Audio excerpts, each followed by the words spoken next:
સમસ્ત નંદગામ આહિર સમાજ દ્વારા આયોજિત શ્રીમદ સમૂહ ભાગવત કથા આજથી પ્રારંભ થશે। ભચાઉ તાલુકાના નંદગામ મધ્યે સમસ્ત આહિર સમાજ નંદગામ દ્વારા પિતૃઓના મોક્ષાર્થે શ્રીમદ સમૂહ ભાગવત કથાનું ભવ્ય આયોજન કરાયું। સમસ્ત નંદગામના ભાઈઓ બહેનો ખૂબ જ ઉત્સાહથી પોથયાત્રામાં જોડાયા હતા તેમજ પોથયાત્રામાં ટ્રેક્ટરોમાં વિવિધ વેશભૂષા સાથે બાળકોએ ભાગ લીધો હતો, સામૈયા કર્યા હતા। નાની બાળાઓ દ્વારા ભાગવત કથા શુભારંભ થયો। સમૂહ ભાગવત કથા કારતક વદ બીજ તારીખ 7/11/2025 થી કારતક વદ 13/11/2025 સુધી ચાલશે। ભાગવત કથાના વક્તા દિનેશચંદ્ર રાવલજી પોતાની આગવી શૈલીમાં ભાગવત કથાનું રસપાન કરાવશે।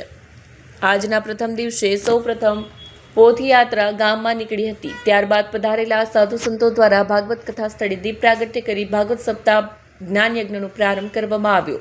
આ સમૂહ ભાગવત કથામાં 52 જેટલી પોથીઓ રાખવામાં આવી છે તેમજ નવચંડી યજ્ઞ પણ યોજાશે।